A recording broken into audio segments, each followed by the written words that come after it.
Okay, so hello everyone. Welcome to our subject. This is human-computer interaction.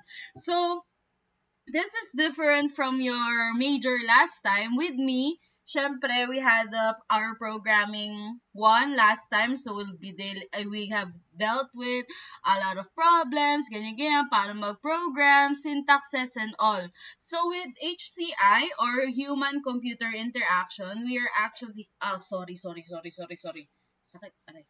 Okay, so we're actually dealing with uh, three, three things. So, human, computer, and of course, interaction. So, ibig sabihin neto, we'll be dealing with ergonomics, with design, with how do people interact with technology and other things like that. So, there are things here that is not, uh, we have not paano ba to? Hindi natin siya na-experience or na-tackle when we are discussing programming. So, yun nga, sabi ko, we'll be dealing with design theories, and a lot of other theories. So, HCI is lecture-based. Onti lang yung lab part niya. Well, meron, pero onti lang. So, today is just an intro of what HCI is all about. So, I know that indeed these three words are familiar, like human, of course, that's us, computer, what's in front of us now, and then interaction. We all know what it means individually. But I think that you have never encountered these three words together. Okay, so I hope I'm right. Siguro naman, oo. Okay. So why HCI? Why are we discussing HCI?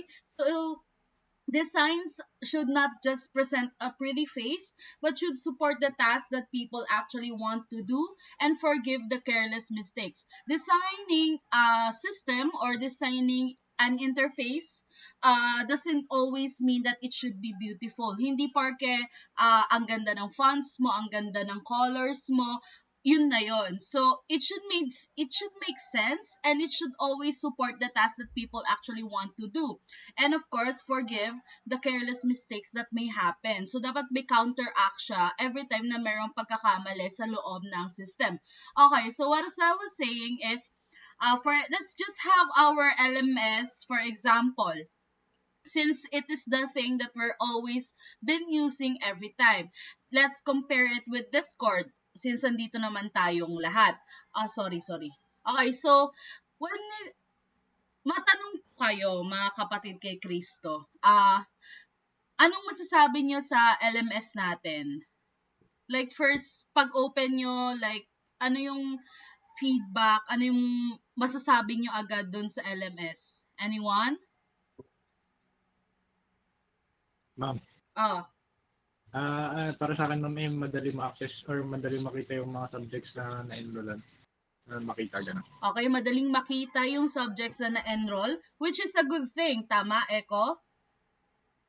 Yes, ma'am. Okay, so it's a good thing. How about the others? So, let's wait. Magtatawag ba ako? Anyone? Para hindi pa ako ma-stress. May mga kulang, ma'am. May mga kulang. Earl, ikaw ba yon? Yes, ma'am. Okay, so Earl, ano sa tingin mo yung mga kulang sa LMS? Kinompare ko dati sa dati kong school. Oh, Hindi pa po nakalagay yung mga curriculum ng each programs.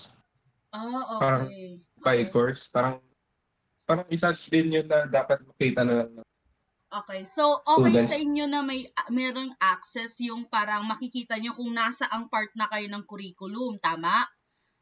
Yes, ma'am. At saka kung ano yung mga susunod nyo pang mga subject na kukunin. Okay. Yes, ma'am. Thank you, Earl. Saan school ka galing? Anong gamit yung LMS?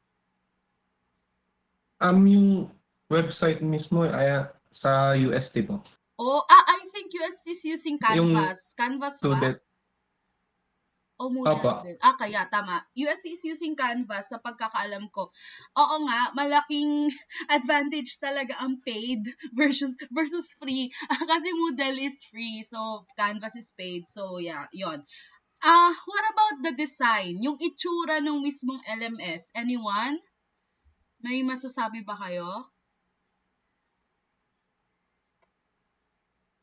Ako na lang ulit, no? O sige, sabi mo eh. O ano sa tingin mo? Nung una ko pagka-access nung LMS ma'am nung senior high school, medyo nakaka-overwhelm kung ano yung meron dito. Kasi meron dito nakalagay ang daming sa navigation at kaya dito sa taas may courses, bookworks courses, technical support, kung ano-anong madaming pwedeng maklik since tapos wala namang guide kung ano dapat yung susundan dito ganyan. Kaya medyo nakaka-overwhelm yung pagka-layout ng mga kung ano-ano doon. Okay, so thank you, Echo.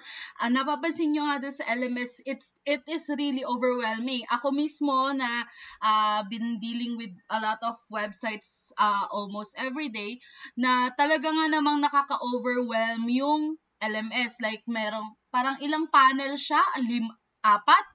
Apat siyang columns, or rows, columns, Tapos, sa isang side, may mga options ka, then sa right side may mga options ka na naman, sa taas meron din, saka sa baba.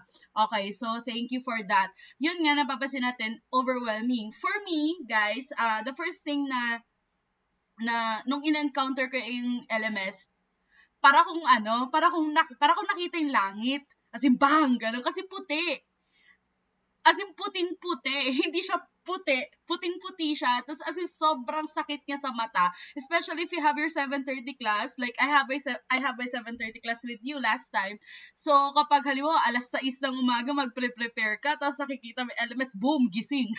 Parang ganon. So, it's sometimes a good thing and sometimes it's a bad thing. Pero papansinin niyo yung ibang websites like Facebook, like others, especially this one sa Discord, meron siyang night mode na tinatawag. So, isang part yun ng design. Kailan mo ko-consider ang pagkakaroon ng night mode sa iyong system? Is it accessible every time? Parang papansin mo pa yung demand? So, dito sa Discord, since alam ko Discord default nila is night mode. Ayan, so, you can change it into day mode kung gusto mo ring maliwanagan, ganyan. So, nasa preference pa rin ng user yun. Pero maganda na dapat lahat ng user nakikater nila. And one more thing about LMS, for me, is the nipis nung wait lang, yung nipis ng text. Ayan. So, okay. Tignan nyo, for me, ang ninipis nung text, pero I don't know, maybe it's just me, nahihirapan akong basahin minsan. Parang gusto ko na medyo kahit papano makapal siya, like hindi naman literal na sumisigaw, pero there are a lot of better fonts to be used than this. See? It has 3 columns pala. They have 1, 2, 3. And then you also have this, daming kineme. Okay. So, basically, that's LMS for you. Okay. So, okay. So, here's another example. So, there are things that don't actually change. We just adapt. So, if you're familiar with the Mac OS dock, sa mga naka-Mac dyan, edi sana all. Pero for those who are not familiar with the Macintosh layout, so, pwede natin siya i-search. Alisin mo na yung t-shirt mo. Opo. Sige po. Okay, so here's the Macintosh dock. Ayan. So, as you can see here, sa bandang baba, kasi ganito yung layout ng Mac kapag inopen mo siya. Lahat ng applications, andito siya sa baba. And then, as you can see here, andito rin yung trash sa dulo. Compared with having your Windows, which is, I don't have my desktop because I keep my desktop clean. I don't have my apps. Guys, mute naman po. Salamat. Ayan. So, anyways, I was saying, for Windows, we can have the desktop like scattered at this part, dito sa gilid dito. And then, but for me, I don't like it like that. So, I just have my dito, my most used apps in here, and then, of course, in the tabs. Okay, so as I was saying, ito yung sa dock ng Mac. Ang ginagawa nila here is kapag may app kang gustong i-drag, ay idagdag dito sa iyong dock, you just simply drag it in here. Okay, and then at the same time, if you're going to delete a file, you're just going to drag it all the way to the trash right here. Ayan. So I was saying, ayun nga, so at the right hand, you have the trash can. So imagine what happens as you try to drag a file into one of the folders, sa mga folder mo doon sa iyong dock, tapos nag-slip siya papunta sa trash can, di GG ka, na-delete, ganyan. Tapos, pero hindi naman yung experience or yung ergonomics kasi nung yung macOS dock, kasi if you like you're dragging the file na ganyan, hindi porke maitapat mo siya sa trash can tapos nabitawan mo is papasok na siya agad doon. Minsan lumalaban yung trash can para pag-isipin ka pa kung talaga ba hindi delete mo ba yan, yung totoo, parang ganon. So, ayun. So, yeah. This is to make, kapag kasi magdadrag ka, gumagawa siya ng room, ng space, tapos para dun mo siya ilagay. Okay, so in fact, this is quite fun to watch a new user trying to throw away the file kasi lumalaban kasi yung file, ay yung trash can. So trash can keeps moving as if it didn't want the file in it. So experienced users evolve coping strategies. One user always drags files into the trash from the right-hand side para nasa pinakadulo siya, as then the icons in the dock don't move around. So there are two things here. So the designs don't always get better, but at least the users are clever. Kasi hindi basta-basta naman napapalitan yung design. So for example, yun nga, yung Mac, they will not change the ergonomics of their dock just because you don't want it to. Kasi syempre, hindi naman sila makikinig sa isang tao lang. But at least you know to adapt and conquer. So parang tayo, nagra-rant tayo about the LMS na ganito siya, maliwanag siya, ganyan-ganyan. Masyado siyang clustered, maraming nangyayari. Tapos, cluttered, sorry, that's the term. Masyado siyang cluttered, maraming nangyayari, pero hindi naman tayo papakinggan ng developer kung tayo-tayo lang yung nagsasabi ng hinaing natin. At least, we have learned how to adapt on the design that is being provided for us. But of course, that's not always the case, because if you're actually creating the design, of course, you always need to be thinking about your users. We'll get to it in a while. Okay, so next. So why are we studying HCI? Okay, so designing usable systems is not simply a matter of altruism towards the eventual user or even marketing. So it is increasingly a matter of law. Ganyan. So, nasa batas naman talaga. This is an international law, so not a Philippine law. So, yeah. Anyway, National Health and Safety Standards constrains employer to provide their workforce with usable computer systems, not just safe but usable. Okay, so nakita nyo ba yung trending na picture ng isang kutsarang tinidor? Hindi yung spork yung kutsarang tinidor na basta butas siya sa gitna, hindi nyo pala nakikinig video ko. May 20 plus ba tayo? Hindi ko kasi siya na-save, so, hindi ako pwede mag-video. Okay, anyway, so, meron kasi mga design na ang ganda. Yes, parang, okay, pero useless. Useless siya. So, dapat, when you're thinking about creating your designs, it should be usable and at the same time pleasing to the eyes. So, for example, this directive, which has been incorporated into member countries' legislation, requires employers to ensure the following when designing, selecting, and commissioning or modifying software. It is suitable for the task, easy to use, and where appropriate, adaptable to the user's knowledge and experience. It provides feedback on performance. It displays information in a format and at a pace that is adaptable to the user, that it conforms to the principle of software ergonomics. So designs and employers can no longer afford to ignore the user. Never ever ignore the user. Okay, so chismis. Wait lang. Mark Edison, nandito ka ba? May mic ka ba? Yes, ma'am. Ikaw yung nag-edit, di ba? Yes, ma'am. Okay, so anong software ang ginagamit mo pag nag-edit ka? Po? Anong software ang ginagamit mo pag nag-edit ka ng video? After Effects po, ma'am. AE, After Effects. Nag-pre-premiere ka ba? Dati lang, ma'am. Okay, dati lang. Okay, so ngayon ginagamit mo AE. Trinay mo Yes, na bang ma'am. gumamit ng DaVinci Resolve? Yung barkada ko lang, ma'am. Okay, pero Na- nakita mo na. Sorry, Yes, ma'am. sumasabat ako. Okay, so, na-try mo na yung Vegas Pro, na-try mo na? Yes, ma'am. Nung No? grade school pa ako. Wow, nag-edit ng grade school, di mo kaya. Anyway, okay, so, having that, ano yung pinaka-best experience mo with those four? So, sige, 3, hindi ka papalag na DaVinci. Vegas, AE, saka Premiere. Ano yung pinaka-comfortable ka?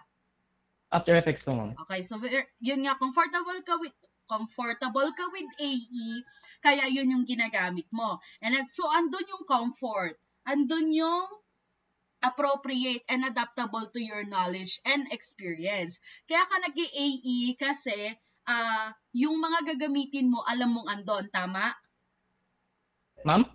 Kaya ka gumagamit ng After Effects kasi alam mo na yung mga gagamitin mong mga kailangan mong gamitin na mga options is andoon na hindi ma-provide nung Premiere sa kanong Vegas, tama?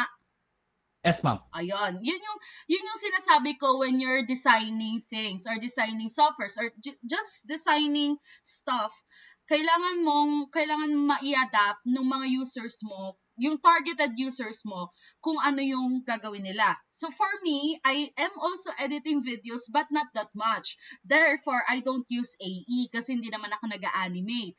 Then yung laptop ko, gapang siya, before to, gapang siya sa Premiere. So, therefore, I use Vegas. Ganyan. So, nung nakapag-upgrade ako, pero I find Vegas kasi na bitin sa mga pangangailangan ko sa buhay. Ang hirap mag-color grade and all those stuff. So, nung nakabili ako, sa awa ng Diyos, charis. So, nung nakabili ako ng laptop, ayan, so, agad akong adapt sa Premiere and I find everything that I need in there already. So, hindi pa ako lilipat ng After Effects kasi I don't really do animation that much and I think Premiere is enough for me to cater what I need. Ganon. So, hindi porke narinig nyo sa mga kapitbahay nyo na mas maganda itong specific application na ito, is you're going to jump right through it. Paano kung hindi ka sanay? Paano kung you don't find it good? Ayun. So, kaya ka mag-a-adapt sa gusto mo. Yun naman yung gusto din ng users if ever you're going to cater them with your design. Ayan. Marami na example yun ha. Sana gets nyo na. Ayan. So, you do not ignore your targeted users. Okay, so what is HCI? Since we've been blabbering all about it, yan. Shit. Okay, so the term HCI has only been widespread used since early 1980s, but it has been discussed beforehand na. So HCI draws on many disciplines, as we can see, but it is in a computer science and system design that it must be accepted as a central concern. For all the other disciplines, it can be a specialism, albeit one that provides crucial input for systems design is an essential part of the design process. So HCI is a discussion on the computer science system, or the computer science world, but other disciplines are also integrated like psychology, ergonomics, and all those stuff. We will be jumping right through it later. So from this perspective, HCI involves the design, implementation, and evaluation of interactive systems in the context of the user's task and work. Okay. So you have three dynamic components of HCI. You have the human or the user, you have the computer, and then the interaction. So the user is not necessarily you or just a person. It can also be a group of users working together, maybe a company or us in the university, yung students, saka teachers, and then a sequence of users in an organization each dealing with some part of the task or process. So of course, the second one is you have your computer, but it doesn't mean na yung computer lang nakaharap nyo ngayon. So this ranges from all the technologies, from the general desktop to large-scale computer system, your phones, your iPads, your smartwatch, whatever, a process control system, or an embedded system as well. So the system may include non-computerized parts, including other people that may that may be a part of the technology. Then finally, you have your interaction. So any communication between a user and a computer, be it direct or indirect. So you have your direct interaction, a dialogue and feedback, and then indirect interaction involve batch processing or intelligent sensor controlling the environment. So the important thing that the user is interacting with the computer in order to accomplish something. Okay, so let's jump right through an example. So you have watched Proxy, right? That's a weird movie. Sorry, sorry yun yung bungad ko. Pero I really like that short film. Aulid, ma'am. Aulid. Okay, so Proxy, you have pangalan ni Kuya ulit? Caleb. You have Caleb and then the si ate girl. Basta si ate girl na lang. Okay, so you have Caleb grieving from the loss of his wife. Nung namatay ang asawa niya, nag-order siya ng robot, which is si ate girl. So, yung okay, so discuss natin. Yung user is si Caleb, and then yung computer technology na kasama niya is si ate. So, ano yung interaction nila? So, yung ino-offer kasi ni ate from the design is yung itsura ng babae, di ba? Like, hello, yun talaga yung asawa niya. Tapos, yung utak din na na-embed sa kanya is yung utak din ng asawa, di ba? Tapos, syempre, ano yung services niya? The robot is programmed to to love Caleb. Yun lang yung trabaho niya. As in, yun lang yung purpose niya sa buhay. So, the computer is programmed to love Caleb. And then, of course, the interaction nila, since the computer is loving Caleb, syempre yung sagot din ni Caleb, kasi di ba ang nasa manual sa first part na, kung ano yung binibigay mo sa kanya, na parang emotions mo or anything that you say, reciprocate niya lang. So, kung galit si Caleb, galit din si robot, si ate girl.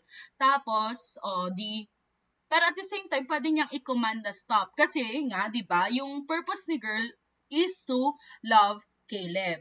Yun yung interaction nila between yung human sa kanong computer. So, that may be direct kasi syempre, si Caleb nagsasalita siya, ganyan, parang kinocommand niya, minamahal niya, ganyan. And at the same time, indirect, kasi pinaprocess ni robot yung mga nararamdaman ni Caleb. Ganun na ka-advance yung technology. Okay ha? Pero nabasa ko yung mga sagot niya, hindi talaga siya malayong mangyari. Kaya, at the same time, kinakabahan din ako habang pinapanood ko yun. So, yun. Basta nakita nyo na may interaction between those two, kahit na parang sobrang off nung technology na feature. So, ayun. Okay, so who is involved when it comes to HCI? So, as I was saying ago, HCI may be focused in our line of work or line of study, the computer science, IT, ganyan. But it is really a multidisciplinary subject. 560. Holy 560. Wednesday. Okay. Sorry, wait lang. Inom lang tubig.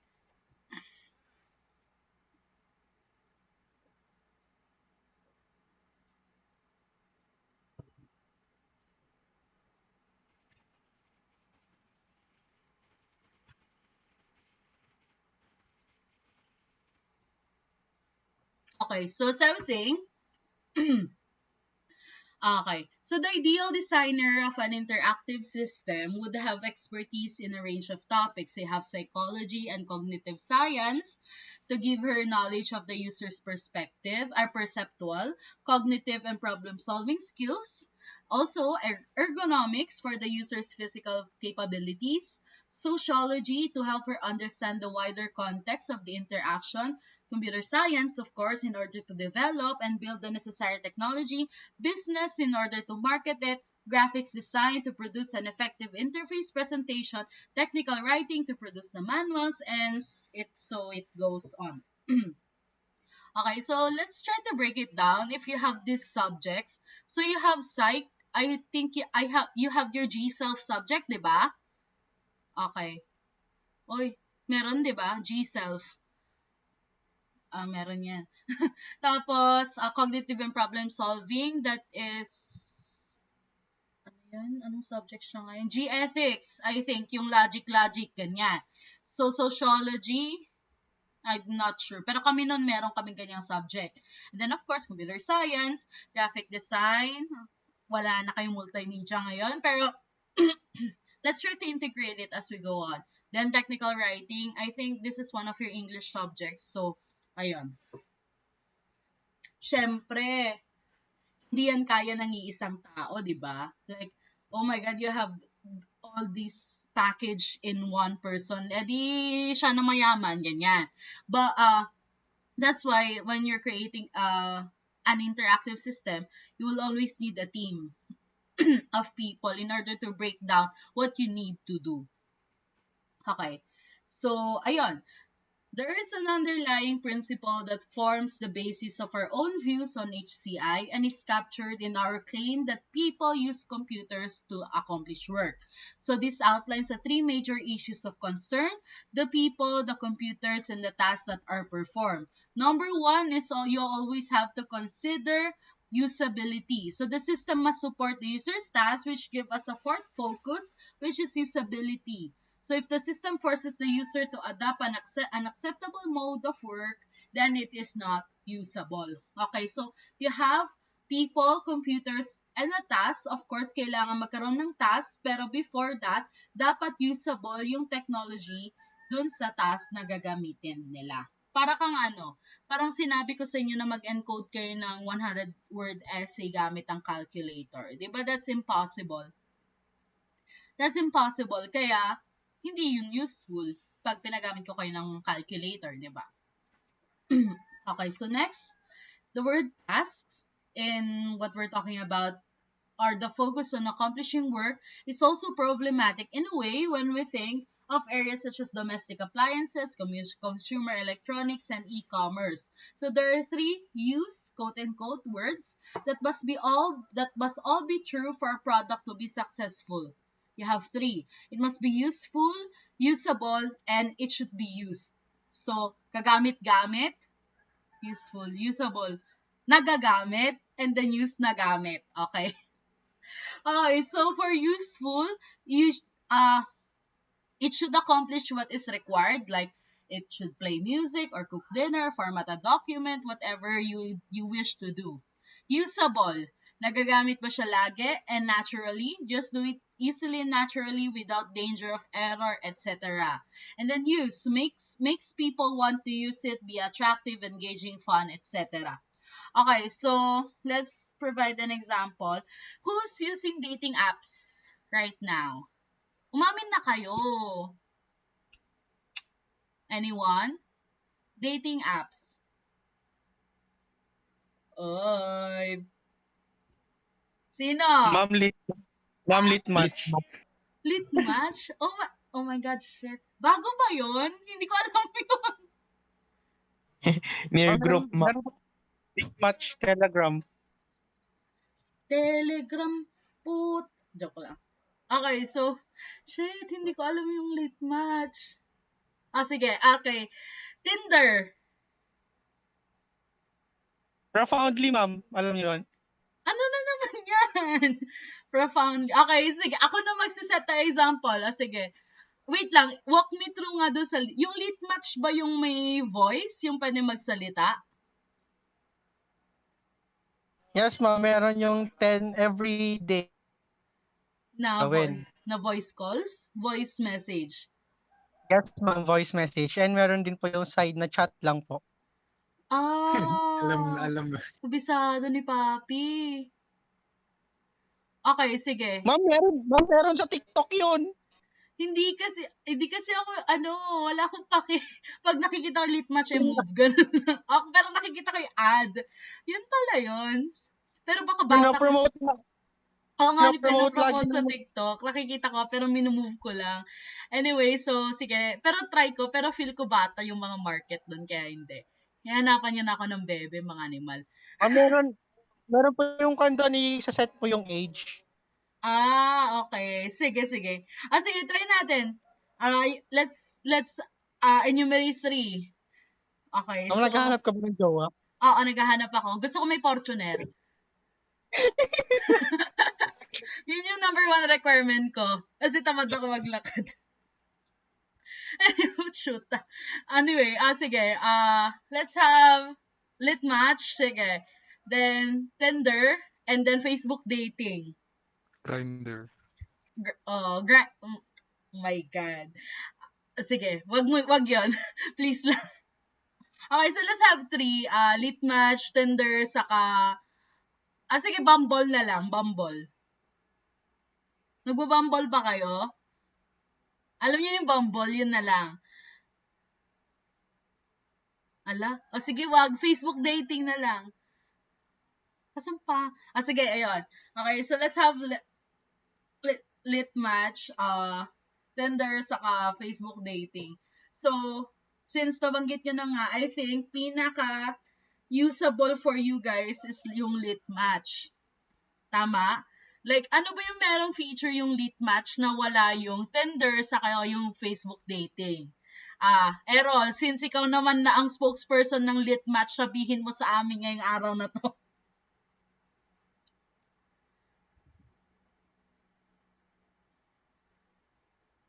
Oh. Okay, so, since I cannot speak for lit match, nawala siya. I cannot speak, okay, I'll just have Tinder and Bumble na lang. Okay, so, Tinder kasi, yun yung parang OG dating app, dating site. So, try nyo yun guys, gusto nyo sugar daddy. Charot. Mga sugar mommy, ganyan. Nag-plug. Pero ang main difference kasi ng Tinder sa Bumble is, for Tinder, anyone could send the first message. Like, pangalan nito? Alam mo si Tinder, nag-match kami, kunwari ni Guy. Pwedeng si Guy or pwede ako yung mag-initiate ng first message. Okay. Tapos, you cannot send photos inside the chat box ng Tinder. You cannot send numbers as well or links, I think. Okay, matagal ko nang hindi ginamit eh. Sige. And then for Bumble kasi, the main difference between those two is sa Bumble is yung girl yung unang magme-message. It's always like that. So, you have 24, halimbawa, ikaw na guy, nagsuswipe ka, and then you have match with a girl, for 24 hours, pwede mag-initiate ang message si girl. Pag hindi nag-initiate ang message si girl, mababawal ang visa yung pagka-match nyo. So, yun yung main difference nila. For market-wise,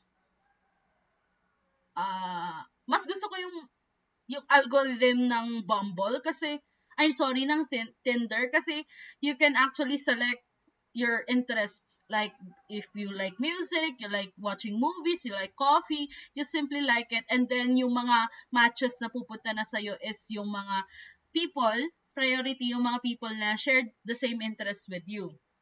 Ayun. So, hindi ko binubuko yung mga dating apps. Example lang to. Okay, for Facebook dating, never open that shit. Okay? Never ever open that shit. Sobrang chaotic ng Facebook dating. Okay, so, I think it's just a matter of preference. Tulad nga ng example natin with the video editing softwares a while ago, andun pa rin yung tatlo. When you're choosing your preference, you have those 3: useful, usable, and used. Okay, amen. Okay, so, design focus, I think we're almost done. Okay, you should expect to spend both time and money on interface design just as you would with other parts of the system. Hindi porke, like, when you're creating a system, when you go to the higher years of your life, parang mapapansin nyo kasi na may discrimination sa mga front-end developers. Sidebar, front end is yung nagde-develop ng itsura, back end is yung coding or your programming area. Okay, so wait lang. Okay. So ano yun? So in one sense, there are no quick fixes. However, a few simple steps can make a dramatic improvement. So first things first, if you're going to create your design, is you're going to think about the user. So probably 90% of the value of any interface design techniques is that it forces the designer to remember that someone will use the system under construction. Every time that you think about it, wag mong iisipin na, maganda na para sa akin to. Kapag kasi like front-end developer ka, you will be thinking about it as like an outreach activity. Parang ganun. Yung perspective mo dapat kasi always sa iba, always sa client. Like, ano bang gusto nilang makita? Parang mga ganun.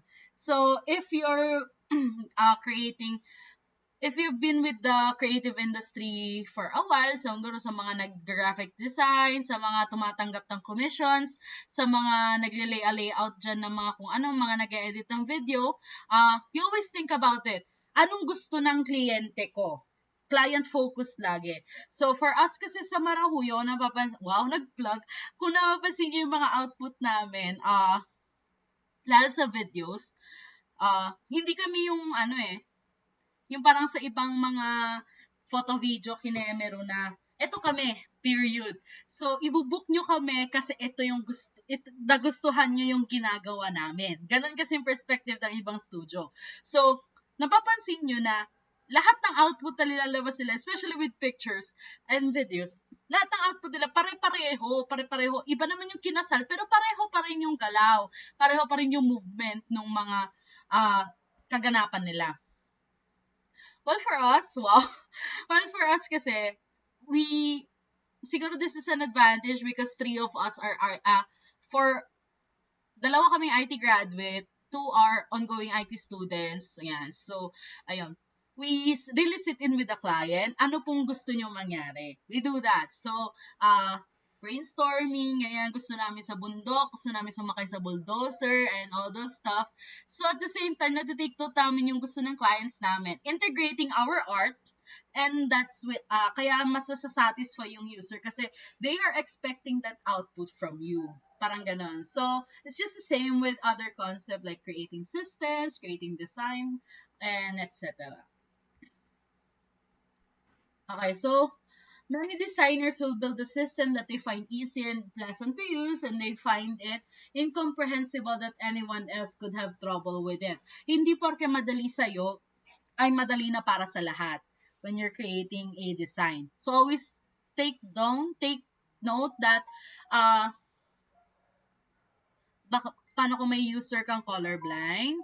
Yung mga simpleng madidiscuss yan further sa next topics.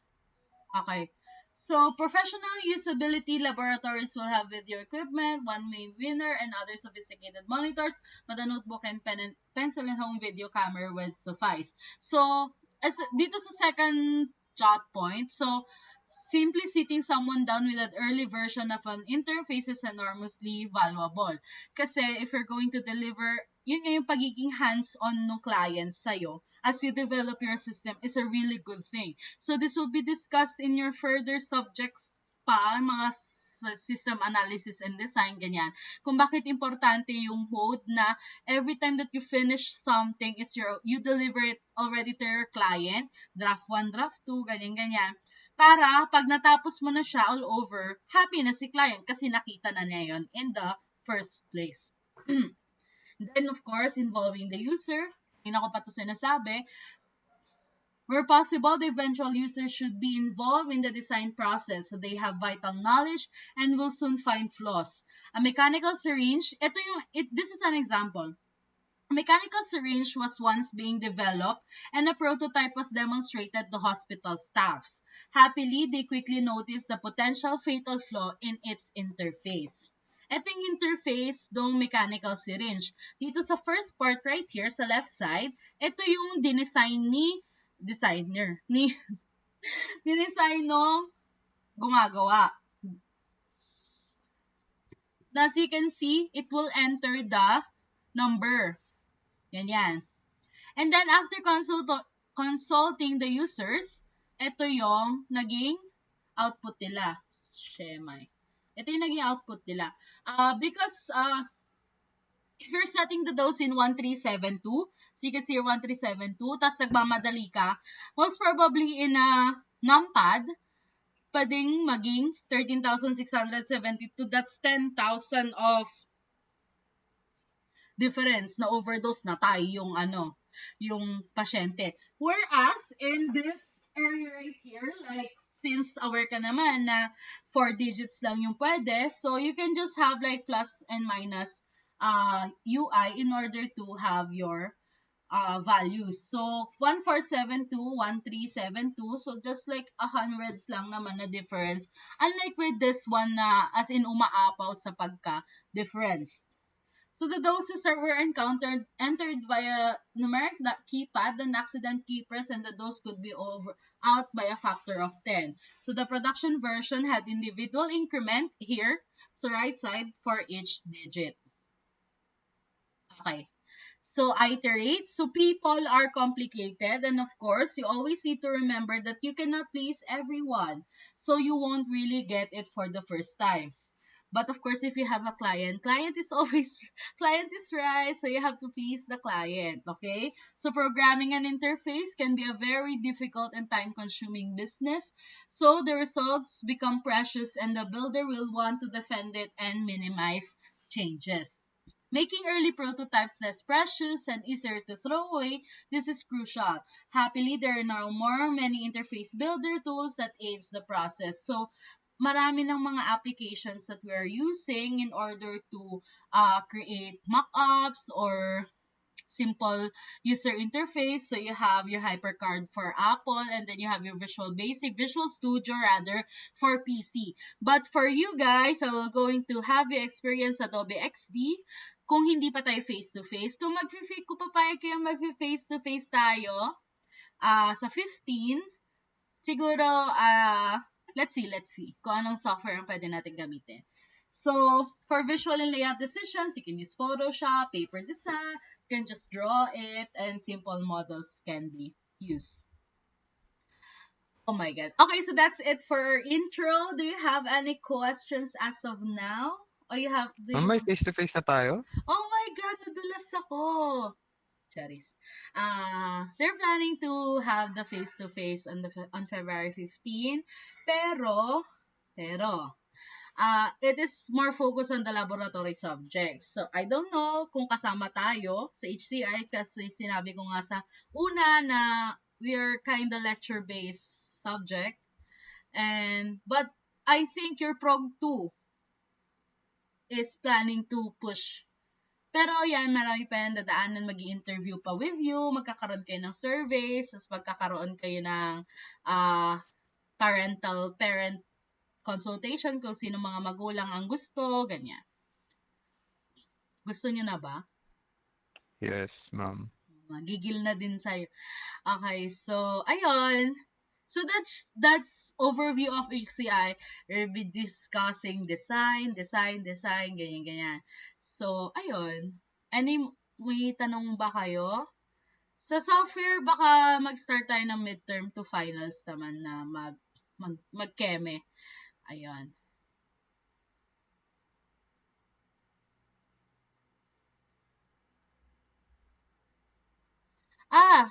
Jeline, I think you're here. Ma'am Jeline.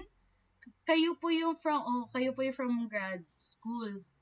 Okay. Ma'am, usap lang tayo after this class, after this discussion. Okay.